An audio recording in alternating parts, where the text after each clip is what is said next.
adalah gembalaku, takkan kekurangan aku. Ia membaringkan aku di padang berumput hijau. Saudara-saudari yang terkasih di dalam Kristus, selamat pagi. Salam jumpa lagi dalam Sabda Siap Saji. Jumat 1 Desember 2023, peringatan Beato Dionysius dan Redemptus, biarawan dan martir Indonesia. Marilah kita berdoa dalam nama Bapa dan Putra dan Roh Kudus. Amin. Marilah kita bernyanyi dengan gembira memuji kejayaan para kudus yang dibunuh demi Kristus. Berkat imannya yang kuat dan dibantu oleh rahmat, mereka bertekad bulat setia sampai akhir hayat. Meskipun diancam maut, tidaklah mereka takut, sebab Tuhan mendampingi dengan kuasa ilahi. Mari kita mohon pada Tuhan agar kita digabungkan pada rombongan pahlawan sepanjang segala zaman. Amin. Allah Bapa sekalian manusia, Engkau mendorong Beato Dionysius dan Redemptus meninggalkan tanah airnya untuk menaburkan benih sabdamu di Asia. Sesampai di tanah air kami, mereka menyerahkan nyawa demi-Mu, dan usaha mereka hancur laksana biji gandum yang mati. Semoga kami meneruskan usaha mereka itu, sehingga akhirnya menghasilkan buah berlimpah. Demi Yesus Kristus Putra-Mu dan pengantara kami yang hidup kini dan sepanjang masa. Amin. Tuhan bersamamu Dan bersama rohmu. Inilah Injil Yesus Kristus menurut Lukas. Dimuliakanlah Tuhan. Lukas bab 21 ayat 29 sampai dengan 33. Pada waktu itu Yesus mengemukakan perumpamaan ini kepada murid-muridnya. Perhatikanlah pohon ara atau pohon apa saja. Apabila kalian melihat pohon-pohon itu sudah bertunas, kalian tahu dengan sendirinya bahwa musim panas sudah dekat. Demikian pula jika kalian melihat hal-hal itu terjadi, ketahuilah bahwa kerajaan Allah sudah dekat. Aku berkata kepadamu, sungguh angkatan ini takkan berlalu sebelum semuanya terjadi. Langit dan bumi akan berlalu, tetapi sabdaku takkan berlalu. Demikianlah sabda Tuhan. Terpujilah Kristus. Selamat pagi Romo. Pagi Radit. Kira-kira Injil Lukas pada hari ini tuh bercerita tentang apa, Romo? Selamat pagi Radit dan para pirsawan. Hari ini kita memperingati pahlawan gereja ya, martir Indonesia. Mereka adalah orang-orang Spanyol. Ini kita membicarakan tentang sejarah, tetapi juga kita ingin menangkap dari Injil apa yang dikatakan oleh Yesus. Langit dan bumi akan berlalu, tetapi sabdaku tidak akan berlalu. Artinya apa? Dengan kekuatan sabda itu setiap orang Kristiani diberikan kekuatan, keberanian dan militansi seperti Beato Dionysius seorang pastor dan Beato Redemptus seorang bruder dari Ordo Karmel. Mereka pergi karena begini. Kalau kita melihat sejarah dunia pada abad ke-16 awal, Magelhanes itu menemukan benua Amerika. Mereka dari Eropa itu melihat bahwa mereka harus mempunyai kompanyon, artinya orang-orang yang boleh katakan membantu dan support kehidupan mereka. Maka kemudian mereka berlayar dari Spanyol, menyusuri Mediterranean, kemudian lewat dari Afrika, Afrika Selatan, muter, kemudian tembus, dan sebagian lanjut ke Amerika, sebagian terdampar di Aceh. Jangan lupa Aceh adalah serambi Mekah. Tapi mereka tidak turun dari kapal itu dengan sukacita karena mereka berpikir ini tanah baru, tanah yang akan menjadi tanah misi. Tetapi kemudian apa yang terjadi? Mereka harus mengorbankan diri menjadi pahlawan gereja. Karena memang bahasa tidak difahami, cara berpakaian juga berbeda, iman pun juga tidak sama.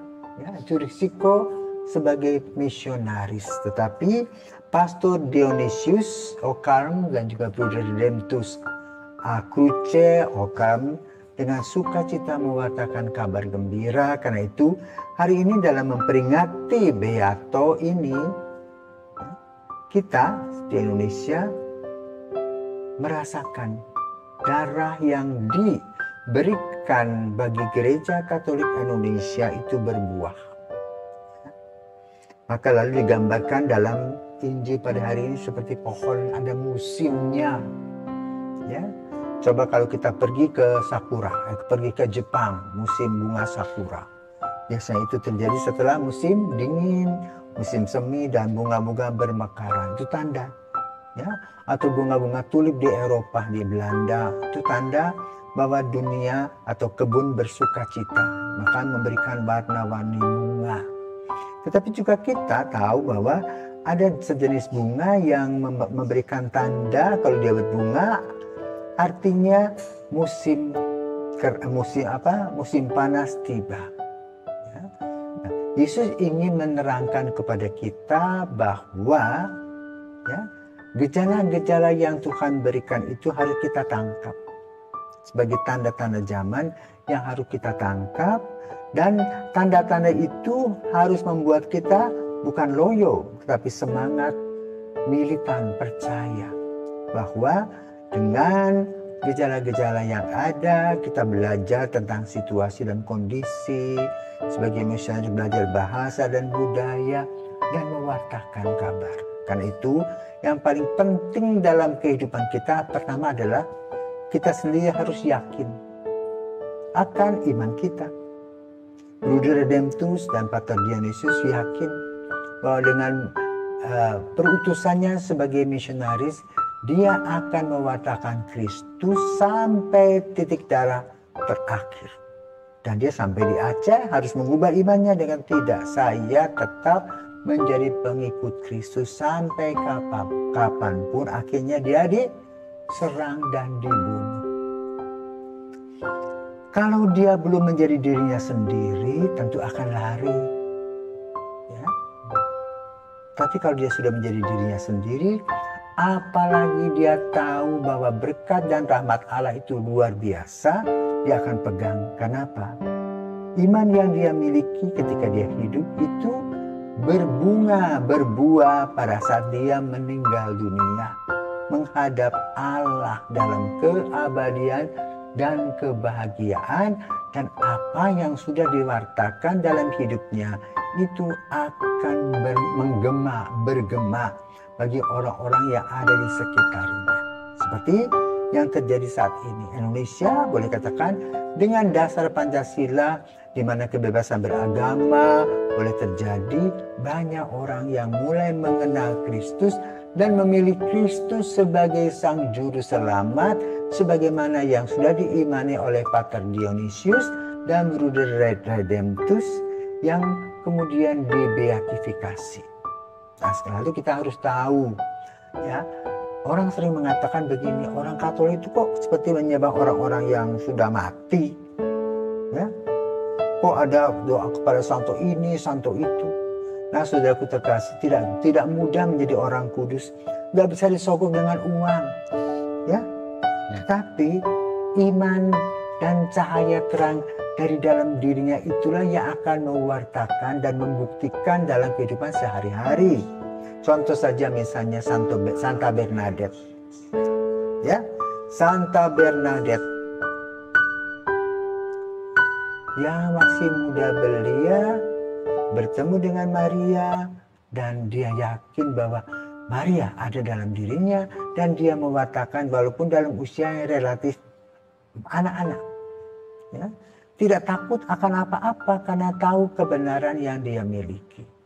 Lalu langkah-langkah hidupnya juga disemangati oleh apa yang menjadi imannya sampai akhir. Dan yang unik adalah tubuhnya itu tetap utuh. Setelah 50 tahun dikubur, digali masih utuh. Setelah dikubur lagi 100 tahun masih tak utuh. Dan sekarang boleh kita lihat ya, di tempat di mana Santa Bernadette Soubirous itu ditaruh di peti kaca, tetap utuh. Demikian pula ini seorang uskup Indonesia nanti yang sedang dalam proses beatifikasi itu. Ya. Jadi prosesnya adalah pertama harus hidup baik sampai akhir hayat. Lalu kedua bisa memberikan pengharapan dan iman kepada orang-orang di sekitarnya yang menjadi kebanggaan karena iman. Dan kemudian dia menjadi orang yang disebut yang terhormat, yang dihormati, yaitu venerabilis. Sesudah itu baru memasuki beatifikasi. Dan sesudah beatifikasi, kanonisasi menjadi santo dan santa. Nah, setelah menjadi santo dan santa, maka orang kudus ini bisa menjadi milik gereja seutuhnya.